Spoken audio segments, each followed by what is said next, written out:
Live from WRAL News Headquarters in Raleigh, your number one source for local news. WRAL News, coverage you can count on. Within the last 30 minutes, President and First Lady landed safely at Seymour Johnson Air Force Base aboard Air Force One, the focus of their visit to North Carolina. Also, 3 Republicans hoping to replace President Biden are also heading here when those candidates plan to test their message to supporters. And it's still hazy across our viewing area, but our air quality has improved since this morning. I'll show you where we're headed into the weekend. It's a huge day in politics here in North Carolina as the campaign 2024 heats up. Good afternoon, everyone. I'm Ken Smith in for Jeff Hogan. And I'm Renee Chu. Thanks for joining us. WRAL will have crews across the state covering several high-profile visits. We'll bring you full coverage of the GOP convention in Greensboro, where Donald Trump, Mike Pence, and Ron DeSantis will all attend the event. We begin, though, with President Biden's visit.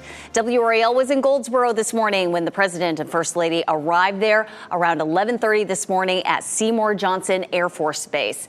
Then they will make their way to Rocky Mount, where they plan to tour Nash Community College at 1 and head to Fort Liberty around 3:30 to make a big announcement. WRAL Capitol Bureau Chief Laura Leslie is live in Rocky Mount right now with a preview of what President Biden plans to do there. Laura. Renee, President Biden is expected to be speaking with some students about workforce training here at Nash Community College. He's also expected to make some remarks about workforce development and job creation before he heads back to Fort Liberty. We expect Governor Cooper will be along with him.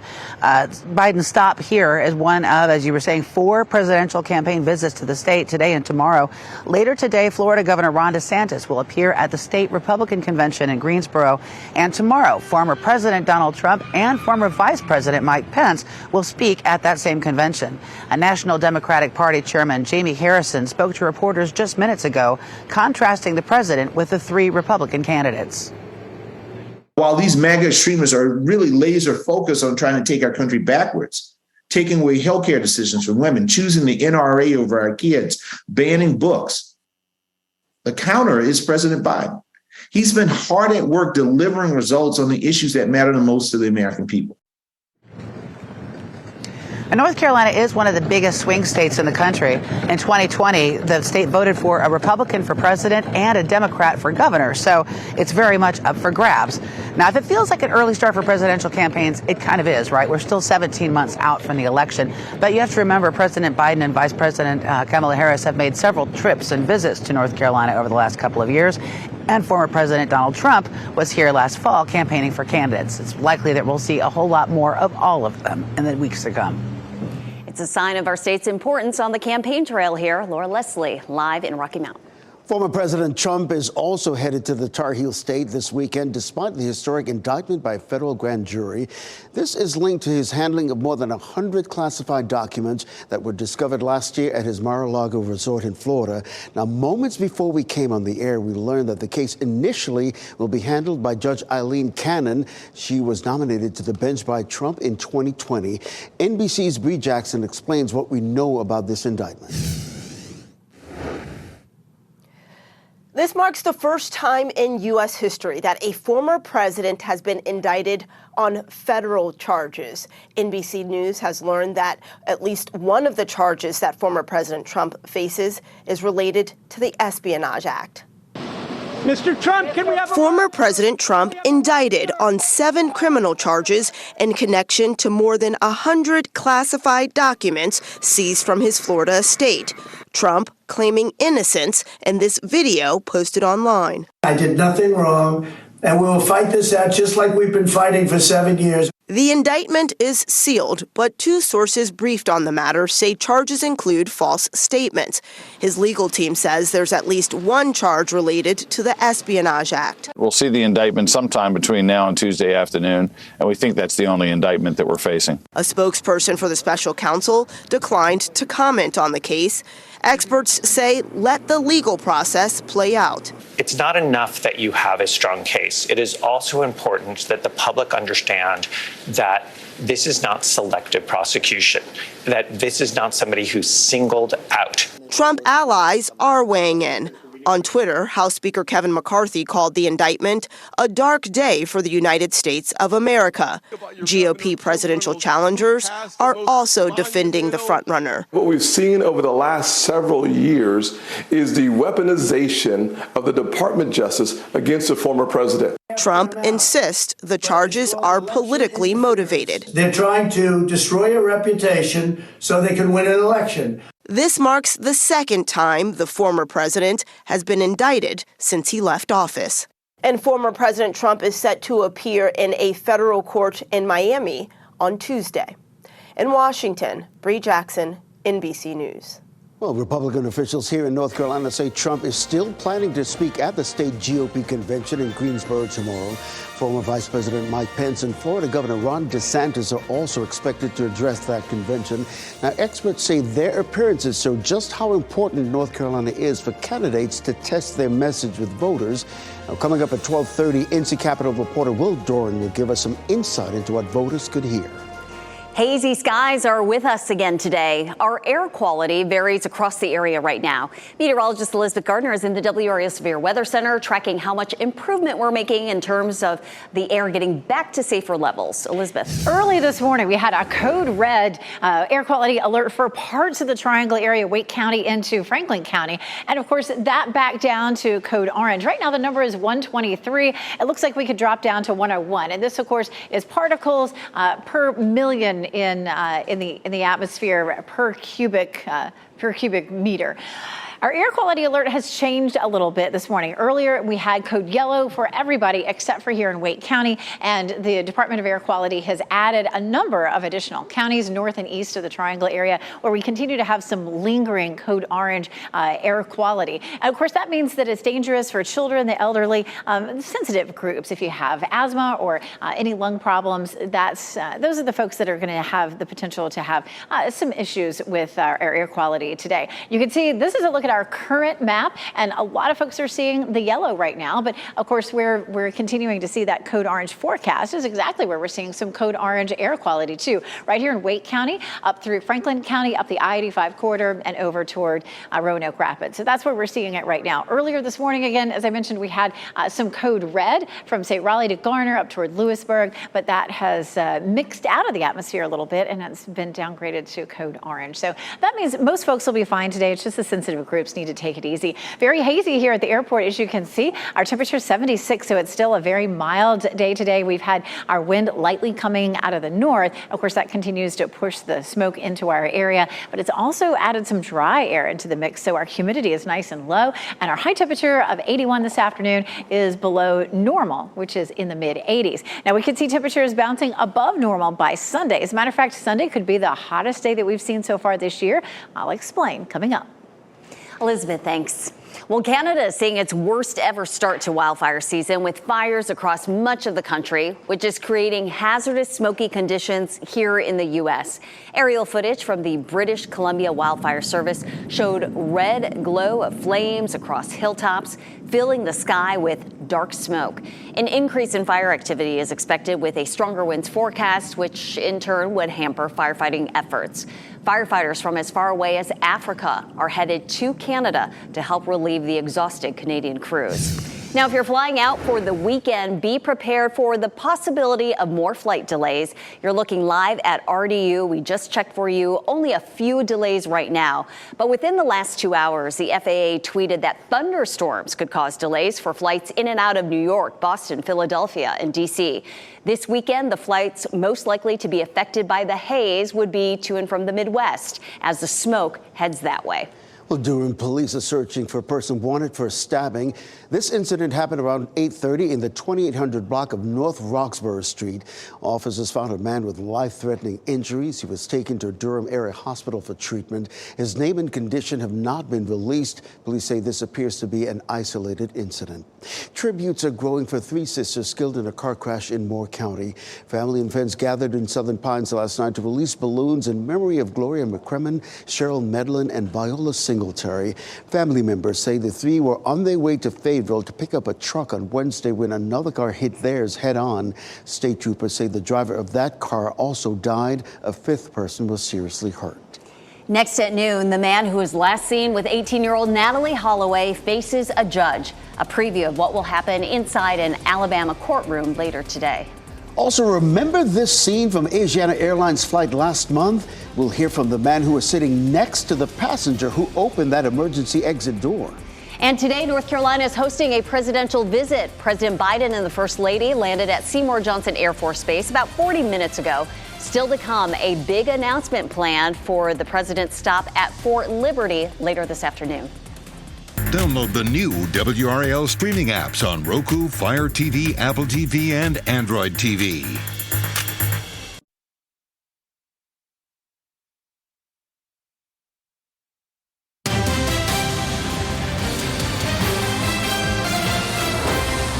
Later today, Jorn Vandersloot will face a U.S. judge for the first time in the Natalie Holloway disappearance case. Vandersloot arrived in the States yesterday under heavy guard from Peru. NBC's Sam Brock is in Birmingham, Alabama, with a preview of today's court hearing. In Birmingham, Alabama, what once seemed to be implausible is about to become a reality. Jorn Vandersloot will be arraigned in this federal courthouse behind me later today. He's expected to hear his two charges, extortion and wire fraud, plead not guilty, be assigned a federal defender, and then detained by the judge. Now, all of this comes almost 2 decades after Natalie Holloway first disappeared. That was back in 2005 when she left on a graduation trip to Aruba. And Vandersloot was one of the last people she was seen with, along with 2 brothers. Now, mind you, he's never been charged with her murder. He has, however, been charged with trying to extort the family, asking them for $250,000 to provide information about her disappearance, which, according to the family attorney, proved to be worthless. Beth Holloway will be in court later today. She's already issued a statement ahead of this arraignment saying that it has been so hard and so long, waiting these nearly 2 decades to finally get some semblance of justice. But now, she said she's experiencing a glimmer of hope, as Vandersloot will be appearing before a judge anytime now. In Birmingham, Sam Brock, NBC News. Vandersloot has been serving a 28-year sentence in Peru after confessing to killing a Peruvian woman. A manhunt is underway after a man shot a police officer in San Diego during a pursuit. The officer says he approached a man who was trying to steal a car. The man jumped out of the vehicle and, as he was running toward an apartment complex, shot the officer in the arm and kept running. That man remains on the run and is considered armed and dangerous. At least 3 people are being treated at a Boston area hospital after a donation to a thrift store was believed to be hazardous. This happened at a resale donation center in the Jamaica Plains neighborhood. Police did not say what type of item was donated that prompted the hazmat response. No word yet on the condition of the 3 people hospitalized. Police are still investigating whether that item is actually dangerous. We're hearing from the man who was sitting by a passenger who opened the emergency exit door of an Asiana Airlines flight. It happened last month as the plane was about to land in South Korea. Paula Hancock spoke with the man about his actions after the landing. It turned into the flight from hell. An Asiana passenger allegedly opened the emergency exit door a couple of minutes before the aeroplane was about to land in South Korea. The man sitting next to him, seen here in red trousers, tells CNN he thought he was going to die. In disaster movies, everyone always seems to die when a door opens in the air. I wondered what I had done wrong in my life. It was just a fleeting moment, but I had so many thoughts. Lee Yun-jun says he didn't see the man opening the door and initially assumed it was a technical malfunction. The wind was stinging my legs and hitting my face so hard I couldn't even breathe properly. What was the man next to you doing? He didn't say anything. We were both trembling with fear. He seemed tense. When I looked down, I noticed his feet swaying in the wind. Police arrested the man in his 30s at Daegu Airport after the plane landed safely. He told them he felt suffocated and wanted to get off the plane quickly, adding he'd been under a lot of stress after losing his job, according to police. From the moment he boarded the plane, he looked pale and gave off a bad vibe. He appeared somewhat dark, constantly fidgeting, looking around at people and acting strangely. Asiana says it has stopped selling certain emergency exit seats for safety reasons. An investigation is underway to find out how the door was able to be opened 700 feet from the ground. As soon as the wheels touched down, Lee said the passenger appeared to try and jump from the fast-moving plane. I heard the sound of someone next to me undoing his seatbelt. I realized he was leaning towards the exit. The flight attendant then shouted, asking for help, so I just grabbed him. Lee was helped by other passengers and flight attendants and is amused that he's being hailed as a hero. I'm actually enjoying it. I suddenly became a temporary celebrity. Lee feels he's been given a second chance at life and he is determined to enjoy it. Well, I can smile about it now, but how terrifying. That was Paula Hancock's reporting. The passenger who opened the plane door faces fines of at least $770 million for damaging the plane and the damages suffered by other passengers. Well, coffee production in some parts of the world could be disrupted by weather phenomenon, and that could mean surge in prices. And El Nino brings warmer than normal ocean temperatures and fuels hotter weather around the world. It could threaten the Southeast Asia region with drought affecting some major coffee producers. That could mean tight supply and higher prices for the type of beans that are used to make espresso and instant coffee. Well, we are tracking the changes in air quality out there, and we have a little more orange than yellow for the code alerts. And Ken. that's a good news. Let's get right to meteorologist Elizabeth Gardner in the WRAL Severe Weather Center tracking our day. Yeah, this morning we were talking about the code red that we had, and of course we were urging people around Wake County, Franklin County, where we had that code red to just not exert yourself outside. So we're back to code orange now. We're looking at that number dropping as we get through the next few hours potentially. Our code orange just updated. This is our current air quality map that updates automatically as we start to see some changes. And we have had that orange area expand. I showed you this at the beginning of the newscast just about 10 minutes or so ago. And now that orange is expanded back here to parts of Chatham County, Durham and Orange County, up through Person County and into Mecklenburg County, Virginia, all the way over to the east to Roanoke Rapids. So we are seeing a good chunk of the viewing area showing up as code orange right now.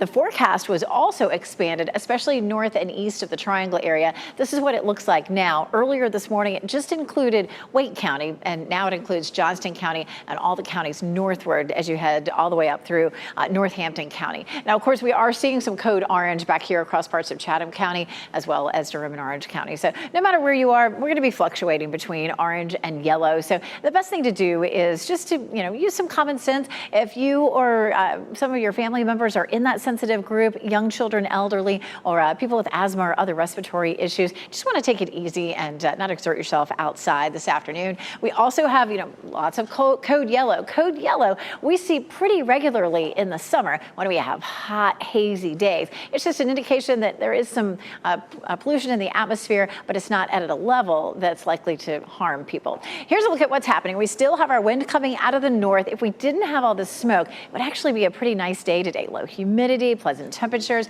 By tomorrow, we stop that flow of air coming from the north as a high pressure system begins to build in. And as that high moves eastward, it shifts our wind direction to southerly. That's going to really bump up our temperatures on Sunday, but it's also going to stop the flow of the smoke from Canada to coming down into our area. So our air quality will improve as we get through the weekend. Right now, here's a look at Pinehurst Resort and Country Club. Plenty of people out there on the golf course. Again, Pinehurst and all of the Sandhills are in a code yellow right now, which means it's absolutely fine to get out to, as long as you don't show any symptoms. But the air quality there is at yellow, which is, of course, fine to be outside. 76 is our current temperature. We will climb into the low 80s this afternoon. Feels great. Today and tomorrow, our dew points are nice and low. But Monday, we jump to tropical. Here's the caveat. Monday, we're going to see rain, so we would expect there to be a lot of moisture in the atmosphere. But Sunday, we're going to see that dew point at around 60 with a high of 90, potentially for the first time this year. We still haven't hit 90 at RDU. We've seen that in Fayetteville a few times, but officially at RDU, could be our first 90-degree day of the year, and it'll be a little bit sticky. It does look dry over the weekend, so it may be a nice weekend for the pool. Once our front comes through on Monday, we'll see highs in the 80s. Coming up, we'll talk about the timing and how much rain we could see on Monday. Suppose that was inevitable that at some point we're going to see 90. I know it is June. Elizabeth, thank you. It's coming. Food stored in a chemical bottle was just one of the problems inspectors found at a local restaurant. That's later today at 5 in this week's restaurant ratings. And Pride Month celebrations are in full swing, including in our nation's capital, where big crowds are expected to gather this weekend. But the celebrations come during a rise in anti-LGBTQ legislation. Today at 4, how the LGBTQ plus community is staying strong as their fight for equality continues. And our news continues here at noon. One airline is trying to make its planes more accessible for disabled passengers, the prototype that could someday make traveling in powered wheelchairs more secure. And the Supreme Court sides with Jack Daniels in a legal dispute. Find out what's at the center of this lawsuit.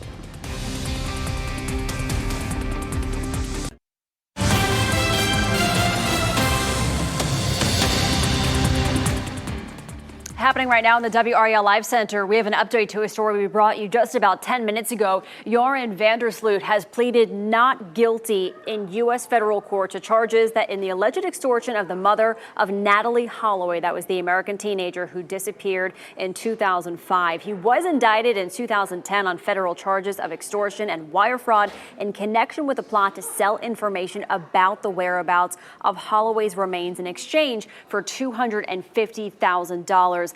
He did arrive in the U.S. yesterday under heavy guard from Peru. He has been serving a 28-year sentence in Peru for his confessing of killing a Peruvian woman. Delta unveiled a prototype for a seat to better accommodate travelers with disabilities. The new seat works by folding up and allowing a wheelchair to dock into place. It was created in partnership with a UK company and was shown at an aviation expo in Germany. The seat can be used in both standard mode and to enable powered wheelchair access. Visitors called it a star of the show. No word yet on when it will be ready for use in Delta planes. Uber is launching its car share service in the United States. The service lets people rent out their cars for cash. This option gives users a way to borrow a nearby car for hours or even longer. Uber launched car share last year in Australia. Now here in the U.S., it will first roll out in Boston. No date has been announced just yet as to when the service will be available. Meta is working on a new broadcasting feature for its WhatsApp messaging service. Meta says a feature called Channels will be like a private broadcast service. Channel administrators will be able to send things like videos, texts, and photos to followers who will not be able to reply to the messages. Unlike regular WhatsApp messages, Channels will not use end-to-end encryption so that they can reach a wide audience. Users will eventually be able to find the channels they want to join in a searchable directory. Meta could also be adding a new dimension to its short video feature. The tech company announced it is testing out Reels on the Quest VR headset. The feature appears to work similar to other apps on the headset and would allow you to scroll through short videos in virtual reality. Meta has not said whether the feature will be available in the Quest version of Instagram. Well, the U.S. Supreme Court has given Jack Daniels the green light to sue the company behind a dog toy that looks just like a bottle of the whiskey. Bat Spaniels, the squeaky chew toy, has a label similar to the recognizable black label of Jack Daniels. The makers of the whiskey said the toy violated trademark laws by confusing consumers and hurting the brand's value. The justices agreed and ruled the parody dog toy breached the trademark protections of Jack Daniels. Well, military families will soon receive some much-needed help. The executive order the president and first lady are expected to announce this afternoon. Plus, a selfless act of love. A son shaves his head to support his mother. Then the unimaginable happened. That story later. First, here's a look at the winning lottery numbers.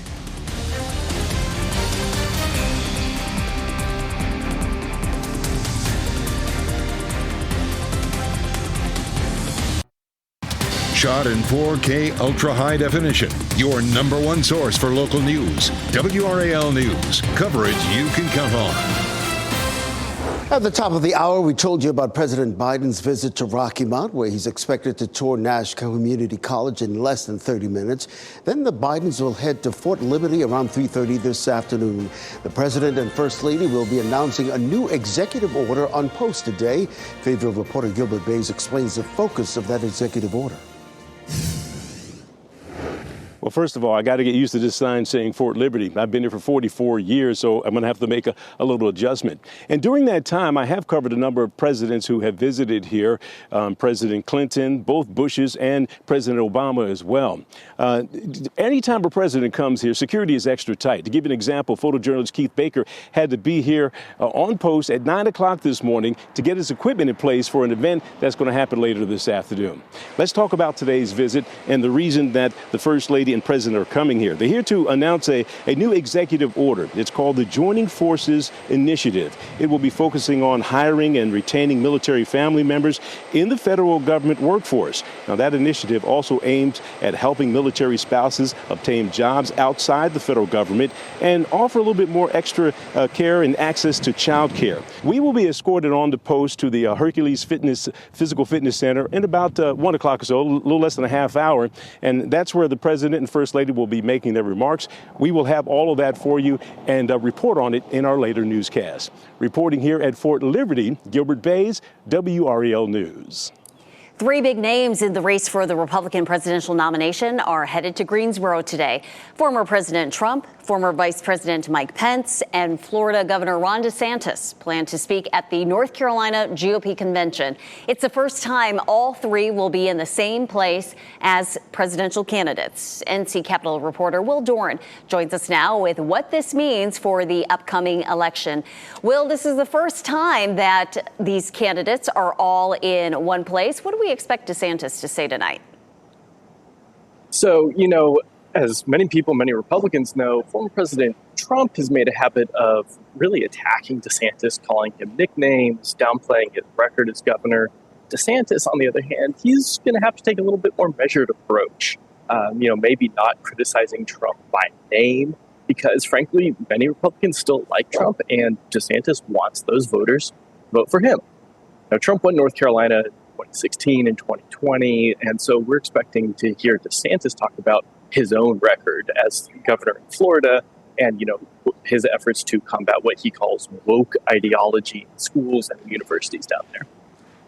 Has DeSantis said anything about Trump at this point, and where could we see some criticism? Yeah. So, there has been some criticism. There's got to be. And, he's trying to do something difficult, which is to on the same time, run to the right of Trump, but also position himself as the more electable candidate in a general election against Joe Biden.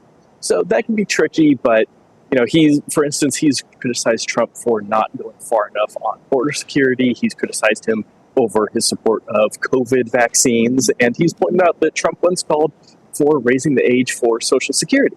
Now, the Trump campaign has pointed out that Trump said that 20 years ago in a book he wrote. And actually, more recently, DeSantis voted when he was in Congress to raise Social Security. So you kind of got this war of words back and forth between the two of them. Yeah, so far attacking the policies, but not the man yet. Do we have any polling that shows which candidate has a better shot of beating President Biden in North Carolina? Well, take it with a big grain of salt because, the election's still 18 months out. DeSantis just launched his campaign. Mike Pence, who's also running, who's also going to be here tomorrow, just launched his campaign. So, voters are still kind of learning about their policies for presidential races. But, the handful of polls that we do have show that, DeSantis might pull a few points ahead of Trump in a head-to-head with Biden. So, obviously, it's still early, but that is what the polls show so far. Okay, Will Dorn, thank you so much for your insight and analysis. We appreciate it. WRAL has teams of reporters covering every angle of both the convention and President Biden's visit this weekend. You can track our coverage on air on WRAL.com and on the WRAL News app. And happening right now in the WRAL Live Center, National Civil Rights Attorney Ben Crump right now is meeting with the family of Darrell Williams. That is the man who died after a confrontation with Raleigh police. This is a picture of him here. They're responding to the autopsy findings from the state that were released 2 days ago that ruled Williams' death a homicide. Now, a few things that they're questioning here are the practices of proactive policing. They emphasize he was minding his own business, and they're also demanding the DA bring charges, and they're calling on the police chief to fire the officers involved in all of this. Crump went on to say he did not die from natural causes. What we saw in the video was clear. Had they not tased him, he would not have died. We will have more on this story coming up at 4 o'clock. Financial assistance is now available to aspiring North Carolina teachers, as well as nearly 1,000 current teachers who need to pass state-required license exams. Teach NC will provide reimbursements for the cost of the exam or study materials for licensing exams. Those fees can average at or above $450. The initiative is being funded by $3 million from the federal government's Emergency Education Relief Fund, which is controlled by Governor Cooper. Well, if you get into a fender bender here in North Carolina, the person who shows up might not be a police officer. That's what would happen under a bill that's close to becoming law. It would allow cities to train regular people to investigate small traffic crashes where no one was hurt. Supporters say it will help police spend more time on more important cases, especially as many departments deal with a staffing shortage. A final vote could happen next week. It would then be on Governor Cooper's desk. Now to the war in Ukraine. NBC's Raf Sanchez reports on a new counteroffensive by Ukraine toward Russia. After months of planning, of training, of marshaling their forces, Ukraine's long-awaited counteroffensive against Russian occupying troops is now underway. That's according to a senior Ukrainian officer and a soldier near the front line here in Zaporizhzhia who spoke to NBC News. Neither would go into detail about where exactly Ukrainian forces are attacking, nor what their objectives are. But we know from both the White House and the British government that intense fighting is underway along multiple sectors of the hundreds-mile-long front line in the east and the south of this country. And some of the most intense fighting is happening east of where we are in Zaporizhzhia. Russia's military has released drone footage showing fighting there, and two analysts who reviewed the footage for NBC News say it shows that Western battle tanks have been sent into combat by Ukraine for the first time in this war. They say this footage shows German-made Leopard 2 tanks being used against Russian forces. Meanwhile, President Biden, speaking at the White House yesterday alongside the British Prime Minister, says U.S. support for Ukraine's military is unwavering, despite the fact that Republicans are now in charge of the House of Representatives and have expressed some skepticism about continuing military aid to Ukraine. Raf Sanchez, NBC News, Zaporizhzhia, Ukraine. You know, many of us are so dependent on our four-wheel rides that we don't really give much love to our two-wheeled rides. Up next, the exhibit that's helping people learn more about bicycles and their effect on our community. And looking to invest in some real estate, an entire town in Texas is now on the market, less than what it would cost to buy a single-family home. Well, bicycles aren't just for kids. They're simple and efficient modes of transportation, not to mention exercise. Now there's an entire exhibit dedicated to these rides on two wheels. Gear Up, the Science of Bikes, recently opened in Jackson, Mississippi. It contains more than a dozen interactive features and a collection of bikes over the years. The museum said the exhibit is both educational and entertaining. It's, I guess, a really easy way to package like a lot of physics and stuff like that, and some chemistry, and for a younger audience. And it's super fun. It's just a fun exhibit. Like, I play with it. Other people on staff play with it. Oh, a fun museum to work at, right? Gear Up, the Science of Bikes will be on display until January. An entire town in Texas is up for sale at a price that's less than most houses. The current owner and a few friends paid $20,000 for the 10-acre town of Lobo, Texas, back in 2001. It's basically a ghost town now. The last residents left in 1991, leaving behind an empty swimming pool, a motel, and a few houses. The owner is now selling Lobo for $100,000. The owner is taking bids on the property until June 24th. Honoring the legacy of a slain civil rights leader, the new designation for the Medgar and Murray Evers home. If I could do something with him to help you in the slightest bit to help him get through it, I'm going to do it. All right, you just have 3 minutes to grab some tissue. After the break, we'll tell you what inspired a group of friends to stand in solidarity. Well, Monday will mark 60 years since the assassination of civil rights leader Medgar Evers. The house he lived in and where he died is now part of the national park system. Several national, state, and city figures attended the grand opening ceremony of the Medgar and Myrlie Evers Home National Monument in Jackson, Mississippi. The ceremony was part of a week-long celebration honoring Evers' legacy. Now, during the ceremony, Myrlie Evers Williams reflected on Evers' civil rights mission. I never could quite understand how that man felt so seriously strong and good about the state of Mississippi. And I would ask him, how can you? And his answer was always, how can't I? Very powerful there. Evers was shot to death and he got out of his car in his driveway on June 12, 1963. He was just 37 years old. Byron de la Beckwith was convicted in 1994 of his murder after two previous trials in 1964 ended in hung juries. De la Beckwith later died in prison in 2001. Support is pouring in for a Florida mother battling cancer.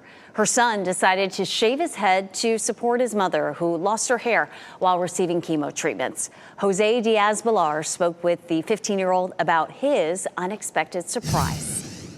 Hi, Mom. You know, I don't really know what I'm doing right now, but I'm doing it because I love you. This is 15-year-old Elijah Ford deciding to do something special to support his mom, Tamika, who is battling breast cancer. With the help of his closest friends, Elijah shaved his head. Love you, Mom. Elijah overcome with emotion. The fact that I was doing it for my mom, it just touched me, I guess. Because I felt like I was actually helping her in a way. Then the unthinkable happened. Hey, Miss Tamika. I love Elijah like he's my brother. I can't imagine what you're going through. And one by one, his friends joined in. Tamika, tell me a little bit about what was going through your head when you woke up, your son for school, and you saw that he had his head shaved. I was really happy and already starting to tear up. And then he showed me the video of the boys and I just bawled in pure joy. It was a great moment for us. Hey, Ma, I love you. Happy Mother's Day. Big gesture of love and support for both Tamika and Elijah. But for the boys, it meant something more. He's like family to me. And I'm at their house all the time and he's at mine, so I consider her like a second mother to me. Tamika is still undergoing treatment, spending most days in the hospital, but is determined to stay positive, aware that life can be fragile. Something that was so devastating has truly turned into many, many blessings. I've developed friends that I didn't even really know that were my friends, and just to appreciate every moment of life. And encourages others to do the same. But while we're in the midst of life, let's not worry or be saddened or gripe about the little things. Instead, look at the hard things and see how that will make you grow as a person. We told you to get a tissue. We needed one too.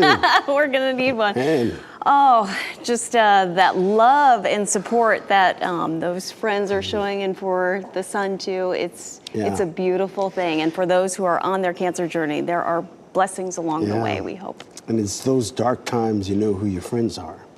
That's true friends right there. Let's turn our attention now to meteorologist Elizabeth Gardner, the WRAL Severe Weather Center. We're seeing a little bit more yellow, but still some unhealthy air quality out there.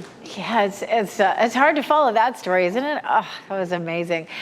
So we talked about this current map. This is a look at our current air quality map. It updates in real time, and it keeps changing, of course, as we get through the day. Early this morning, we had some code red across parts of Wake County and Franklin County. And this afternoon, we're looking at code orange from the Triangle area northward. And it's changed a little bit since we started the newscast around noon. So I would just say if you're anywhere from the Triangle area northward, you're going to see a mix of code yellow and code orange numbers. So the best thing to do through the afternoon is if you or any of your family members are in the sensitive groups, such as children, the elderly, or anyone with lung issues, asthma, that sort of thing, you just want to take it easy outside again today. It does look like we're on our way to some better air quality over the weekend, and I'll show you why coming up. If you're down to the south at Gold Goldsboro, Fayetteville, down through the Sandhills. It's less likely that you're going to see anything but just yellow. So this afternoon, it should be just fine. Of course, our air quality alert was expanded a bit onto the north and east from our forecast earlier this morning. And here's what we're looking at this weekend. It looks like right now that Saturday would be code yellow. Code yellow means, hey, you know, there's a little bit of pollution in the atmosphere, but it's not enough that should cause any real problems. And then, of course, Sunday is green, meaning our air quality is good. And so I think a lot of us are looking forward to that. We take a look at our tower camera. Certainly, as we look west across Wake County, once again, we see a lot of smoke and haze in the atmosphere. But that will change as our weather pattern changes over the weekend. We have a cold front that's back to our west. That cold front will start to edge eastward. High pressure will build in, and that high pressure system will help to shift our winds to southerly, and that will stop that flow of smoke from moving into North Carolina. It's also going to warm us up, and it's going to be a bit more muggy. We changed that flow to southerly, and there's a consequence to that, certainly. On Sunday, we're looking at rain back to our west. Sunday, we stay dry. Monday morning, there could be an isolated shower, but later in the day, we see that front coming through. There's 1 p.m. By the time we get to the evening commute, that looks like the most likely time for some scattered storms, and a few of those could be strong. Beach forecast looks good over the weekend. There may be a little bit of lingering haze on Saturday, but temperatures from Emerald Isle to Ricel Beach to Nags Head will be in the upper 70s to around 80 degrees. That's pretty perfect. And the mountain forecast, too, looking good. Mid-80s in Asheville. In Boone, higher elevations, 75, and up around Grandfather Mountain, temperatures will be in the mid to upper 60s if you're looking to be a little on the cool side. Around here, it could end up being a pretty good pool weekend. 87 for tomorrow, 90 potentially for the first time this year at RDU. And then we transition to that wetter pattern on Monday. Monday in the afternoon and evening, there'll be some scattered thunderstorms, and then temperatures are close to normal for highs for much of next week. All right, Elizabeth, we knew we should have enjoyed those nice, cool days a few weeks ago. Well, they don't call them magnificent jewels for nothing. A pair of gems break records at auction in New York. What we know about the buyers. As we wrap things up, here's a look at a few of the headlines we're following today. Air Force One touching down in Goldsboro earlier this morning. The President and First Lady are in our state. First, they'll visit Rocky Mount, then Fort Liberty. Meantime, GOP presidential candidates are in Greensboro. Donald Trump, Mike Pence, and Ron DeSantis will be at the state GOP convention. WRAL will have full coverage of all these events today and tomorrow. National Civil Rights Attorney Ben Crump is speaking in Raleigh right now, talking about the autopsy findings in the Darrell Williams case. Williams is the man who died back in January after a confrontation with Raleigh police. This is body cam video from the incident. Wake County's DA is still weighing whether to charge the 6 officers involved. And wildfire smoke from Canada still polluting the air in our area. Several counties in our area, including Wake, are under code orange. Things are expected to clear up as we head into the weekend, though. But if you've got a flight out of RD International, watch out for delays as parts of the Midwest start to feel the effects of that smoke. The Magnificent Jewels auction made history, becoming the first to sell 2 jewels for more than $30 million each in the same sale. A private collector from the Middle East paid nearly $35 million for the Estrella de Fura. The 55-carat stone is believed to be the world's largest ruby. And a confidential buyer purchased a dazzling rare 10.5-carat purplish pink diamond for a record $34.8 million. Definite conversation starter there. Well, have you used the Google search engine today? You might not know the name, but you definitely know his choreography. Willie Ninja paved the path for Black LGBTQ plus representation and acceptance in the 1980s and 90s. Ninja is known as the godfather of voguing. The performers featured in this Google Doodle are current members of the House of Ninja, dancing in celebration of Willie's legacy. Our pet of the day is a chatty little sweetheart from the SPCA of Wake County. Dorito is as addictive as her namesake. This 2-month-old spayed female kitten was rescued along with her 2 litter mates. Dorito appears to have a condition that requires extra care and should be the only cat in the home. Interested adopters can get more information at spcawake.org. We want to remind you that WRAL is your trusted source for coverage of several high-profile visits from the 2024 presidential contenders. WRAL has teams of reporters covering every angle of both the GOP convention in Greensboro and President Biden's visit this weekend. And of course, you can check all this information online on WRAL.com and over the air. And of course, the WRAL News app. A great weekend. Keep watching WRAL News over the air channel 34 and Spectrum channel 1257.